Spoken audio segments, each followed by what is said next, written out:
ఓం శ్రీ మాత్రే నమః.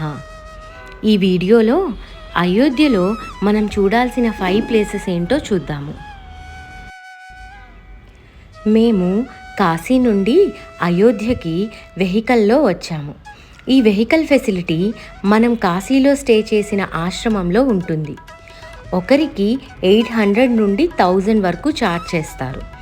సపోజ్ మనం ఒక 7-8 మెంబర్స్ అలా ఉంటే 7 సీటర్ బుక్ చేసుకోవచ్చు. ఆశ్రమం వాళ్ళ ద్వారా మనం ట్రావెల్స్ మాట్లాడుకోవడం మనకి సేఫ్ అండ్ సెక్యూర్. అయోధ్యలో మన ట్రావెల్ వెహికల్స్ని సిటీలో టెంపుల్స్ తిరగడానికి అలౌ చేయరు. సిటీలో ఓన్లీ ఆటోస్ని మాత్రం అలౌ చేస్తారు. మనం వచ్చిన వెహికల్ డ్రైవర్స్కి అక్కడ ఆటో వాళ్ళ కాంటాక్ట్స్ ఉంటాయి. వాళ్ళ ద్వారా మనం ఆటో మాట్లాడుకొని వెళ్ళొచ్చు. అక్కడ కూడా మనం బార్గెన్ చేసుకోవాలి. ఫస్ట్ మేము సరయూ నదికి వెళ్ళాము. సరయూ నది ఒడ్డున ఉన్న గోడల మీద రామాయణానికి సంబంధించిన ముఖ్య ఘట్టాలను 3D పిక్చర్స్ రూపంలో చెక్కి ఉంటాయి. అవి రామాయణాన్ని మన కళ్ళకు కట్టినట్లుగా చూపెడతాయి. సరయూ నదిలో కూడా బోటింగ్ ఫెసిలిటీ ఉంది. మాకు టైం అడ్జస్ట్ అవ్వక మేము బోటింగ్ చేయలేకపోయాము. ఇంకా ప్రతిరోజు సాయంత్రం 6 గంటలకు సరయూ నదికి హారతి ఇస్తారు. గంగా హారతిలానే సరయూ హారతి కూడా చూడడానికి చాలా బాగుంటుంది.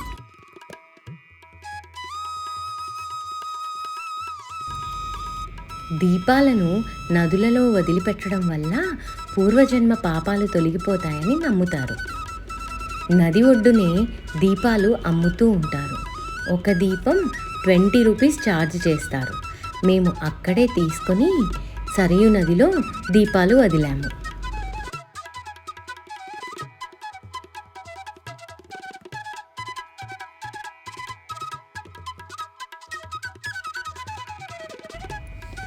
మేము నది దగ్గర ఉన్నప్పుడే అక్కడికి ఒక జింక వచ్చింది. దాన్ని చూస్తే ఎవరినో వెతుకుతూ ఉన్నట్లుగా అనిపించింది. బహుశా ఆ శ్రీరాముణ్ణే వెతుకుతుందేమో.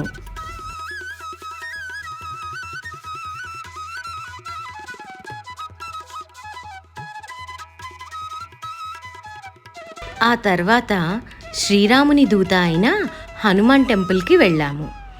దీన్నే హనుమాన్ ఘడి అంటారు. అయోధ్యలో మనం ఖచ్చితంగా వెళ్ళాల్సిన టెంపుల్ ఇది. శ్రీరామ జన్మభూమి కంటే ముందు హనుమాన్ గడికే వెళ్ళాలి. ఈ గుడి ఇళ్ల మధ్యలో ఉంటుంది. చాలా రష్ ఉంటుంది. మన లగేజ్, ఫుట్వేర్ లాంటివి ఇక్కడ స్వీట్ షాప్స్లో పెట్టుకోవచ్చు అట్ ఫ్రీ ఆఫ్ కాస్ట్. కానీ ఆ షాప్లోనే దేవుడికి ప్రసాదం తీసుకోవాలి. అక్కడ స్పెసిఫిక్గా ప్రసాదాలంటూ ఏమీ ఉండవు. బయట ఉన్న స్వీట్ షాప్లో ఏవైనా స్వీట్స్ కొని గుళ్ళోకి తీసుకెళ్ళచ్చు. అవి దేవుడికి తాకిచ్చి తిరిగి మనకు ఇచ్చేస్తారు. కానీ అక్కడ స్వీట్స్ మాత్రం చాలా బాగుంటాయి. మనమందరం ఖచ్చితంగా ట్రై చేసి తీరాలి.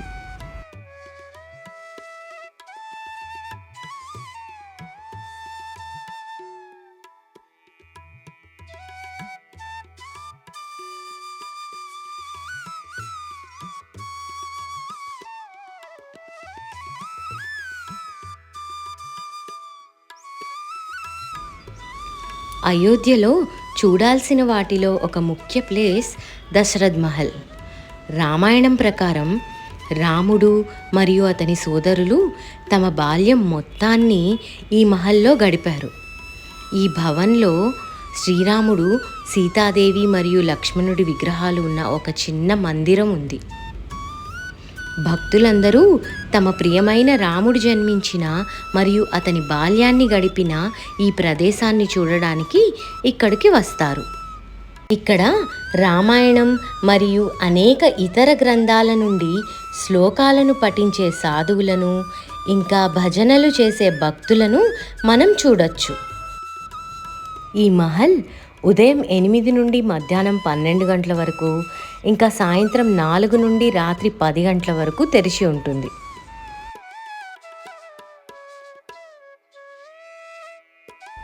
తర్వాత కనక్ మహల్కు వెళ్ళాము. కనక్ భవన్ అంటే అక్షరాల గోల్డెన్ ప్యాలెస్.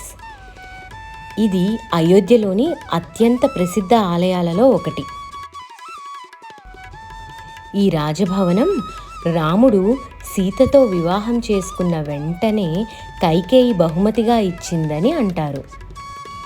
పురాణాల ప్రకారం అసలు కనక్ భవన్ దెబ్బతిన్న తర్వాత దానిని ద్వాపర యుగంలో కృష్ణుడు స్వయంగా పునర్నిర్మించాడు. శ్రీరాముడు మరియు సీతాదేవి ఈ భవన్లోనే నివసించేవారు.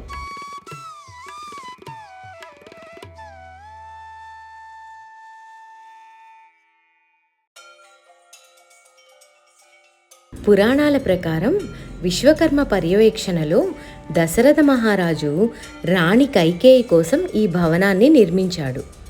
తర్వాత కైకేయి సీతమ్మ వారికి ఈ భవనాన్ని బహుమతిగా ఇచ్చారు.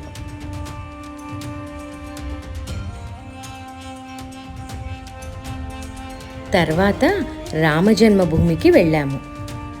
కోట్లాది మంది భారతీయుల కళ అయిన అయోధ్య రామమందిర నిర్మాణం 2020 ఆగస్టు 5వ తేదీన ప్రధాని మోడీ గారు శంకుస్థాపన చేశారు. నిర్మాణానికి కావాల్సిన ప్రతి రూపాయి భక్తుల దగ్గర నుండి సేకరించారు.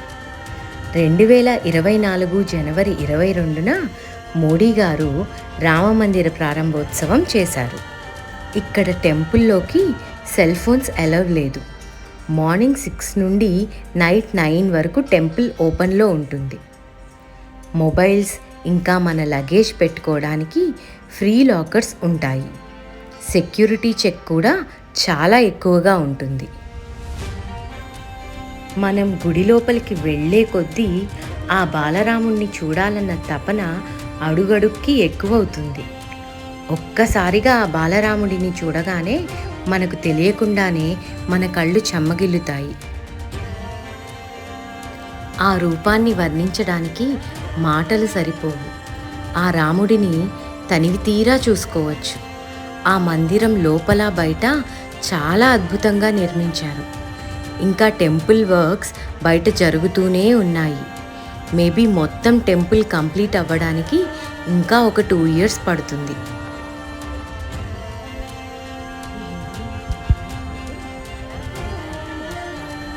మీకు ఈ వీడియో నచ్చినట్లయితే లైక్ చేసి సబ్స్క్రైబ్ చేయండి. మీ ఫీడ్బ్యాక్ని కమెంట్ రూపంలో తెలియచేయండి. జై శ్రీరామ్. Thank you.